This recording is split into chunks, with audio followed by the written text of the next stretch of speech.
inflation should push people to want to hold a limited supply asset.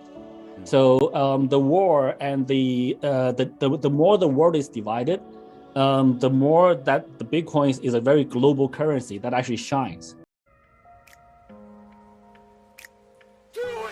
This is not the first time we've been through this one of these things, and we even in the bull markets we have always had the mentality that Bitcoin can go 80% down over a period of time, and it may last for months or years.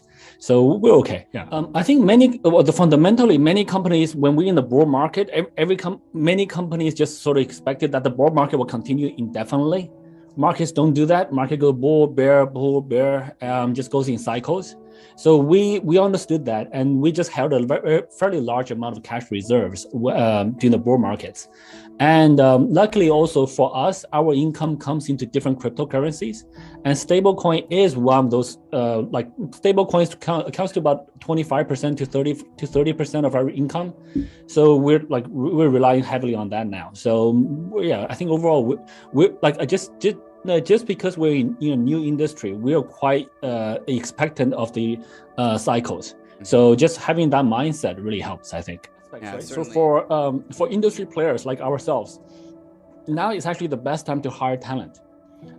So there's much more talent available in the pool now, and also we have less other companies competing for the same talent with ridiculous salaries, compensation, etc. That didn't make sense.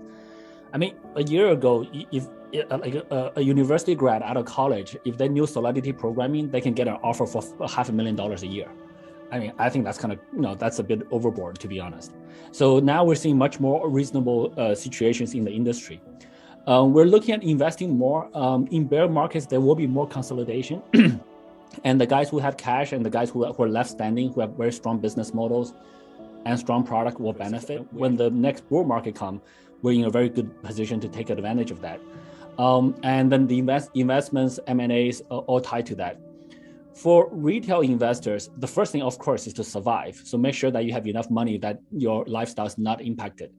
The second thing, if you have extra money, now is actually not a bad time. Well, different people use different strategies. I don't want to recommend any specific strategy, but some people like, micro seller, El Salvador, they're buying now so that the average cost actually comes down. And if they can last for a few through this bear market, on the next bull market, they'll have more holdings. So now it's actually a very cheap time to buy. If we're in a bear market, I want to be careful giving financial advices, not giving financial advices. So, but for retail investors, it's the same. Like focus on. My advice is always the same. Focus on a small number of projects that you know well. And if you know that the project is going to survive, and you can tolerate the risk, by all means. But understand that tomorrow the market may go down even further. It may go up, it may go down. Nobody knows what's going to happen tomorrow. But longer term horizon, the industry is staying. The industry is not going away. It's very hard to predict the future, but historically we've seen very accurate 4-year cycles. But there's also many things in the world that are 4 years. The Bitcoin halving is every 4 years. The United President's election is every 4 years. The stock market goes through a 4-year cycle as well. If you look at it historically, so it doesn't mean that the next cycle will be exactly 4 years. But I think there is a pretty decent probability that might happen. But if we look at all the other different things that you just mentioned, that you said are different, the inflation, the war, everything else, those things should really help the crypto industry. Those things should really push people to want, the inflation should push people to want to hold a limited supply asset. So the war and the more the world is divided, the more that the Bitcoin is a very global currency that actually shines. So the more those issues happen, the more people should need, the advantages of crypto blockchain is actually more clear. So yeah, to be honest, to be very frank, I was kind of surprised that Bitcoin only made an all-time high at 68,000. I thought it was going to go much higher, but again, I was wrong. So I'm never good at predictions, but all of those things in theory should help crypto. They are, and also in the crypto business, They're very clear, very simple business models. You should have revenue, and because we're dealing with crypto money, we're dealing with this industry. It's actually not difficult for good businesses to make money. So I think just sustainability-wise, many businesses in this industry can sustain for a very, very long time. I'm not too worried about it. Today, I think the burn is actually a very small part of the BNB ecosystem value. I think BNB's most value actually is derived from the DeFi world today. There are so many different use cases that people can use BNB for, and there's BNB staking on PancakeSwap. There's Venus, which is a stable coin. And there's many different things that people can also use BNB to buy airline tickets, even coffee, etc. There's the Binance card. People can use BNB to pay for things. So I think the burn is only a small part of it now. At the beginning, the burn may be the burn may be a big part of it. And we have since changed the burn protocol to depend more on the activities on the BNB chain instead of revenues from Binance, etc. So that change was adopted. So today, I think BNB is, and including Bitcoin, etc., they're much dependent on utility value, what people use it for. If there are use cases for it, then it has value. So I think this is different from like traditional stocks or securities where it depends on a company's revenue. BNB is I think BNB is way beyond that now.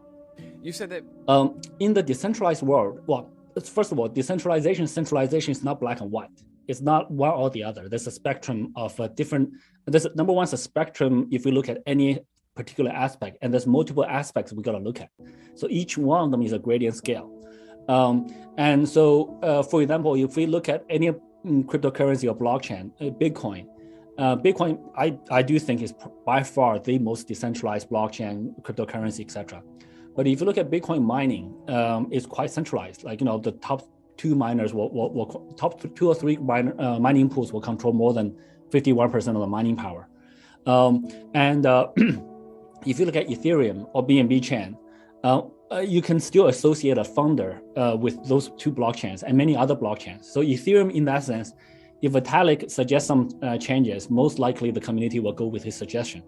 For BNB, myself, we can still identify that, even though I'm less technical, much less technical than Vitalik. But if I suggest something, the community most likely will support it.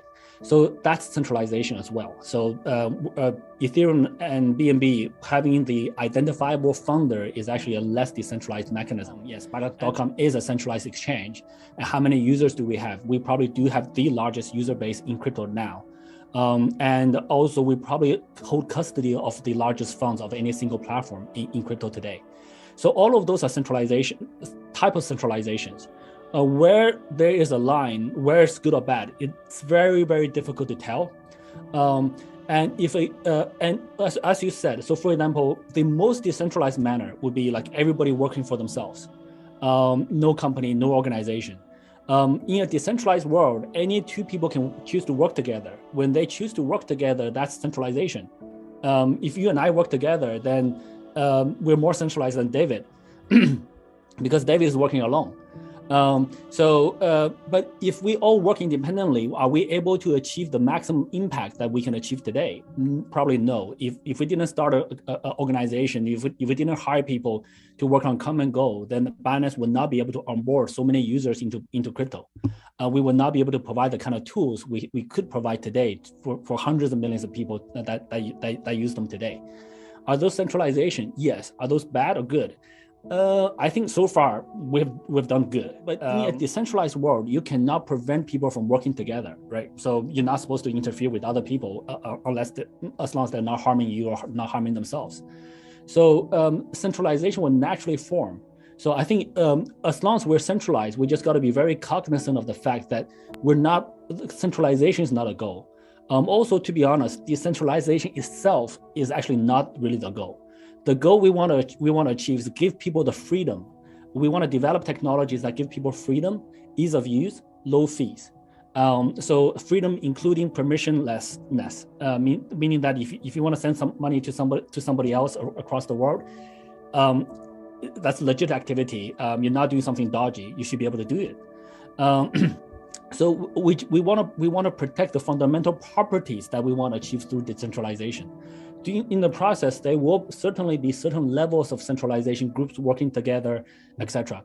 But we don't want that to be the ultimate goal. It should not be ultimate goal for a single organization to control all the world's crypto, etc. Changes. We invest in our competitors, so that we actually want other exchanges to exist, more exchanges to exist in this industry. This way we can grow the industry faster. Right now, we not being arrogant, but we're doing the lion's share of the work on onboarding users into crypto. So we want to see more people doing that. So so it's a very tricky question. There's no right or wrong, but I'm actually very in much agreement with you. It's we want to be careful that we don't become overly centralized, overly big, overly monolithic. I think, number one is it's not like win or not, it's not succeed or not. Like we're all here persistently, consistently pushing forward. Sometimes a bit faster, sometimes a bit slower, depending on overall market conditions, macroeconomics, and other factors. But we're all here. We're not going anywhere. We're just consistently and persistently pushing this industry forward. So I think 10, 20 years from now, people will be using blockchain, crypto, the way they use the internet without mentioning it. Today, I don't say like, hey, I'm gonna use the internet to message you. We just use it, we just use it. There's many different applications on it. So I think 10, 20 years, we will get there. 10 years might still be a little bit tough, to be honest. Even if you look at the internet today, when we talk about video conferencing, sometimes still doesn't work that well. But I think eventually, like, people shouldn't be talking about blockchains. People shouldn't be talking about consensus, nodes, and all this other geeky stuff. People should be like, hey, I'm sending you some money. Hey, I'm doing a fundraising globally. I'm selling my art globally. I'm gonna hire a trainer, fitness trainer in the metaverse. So all of those things should come naturally and without mentioning any technology. We will get there. It's just a matter of time.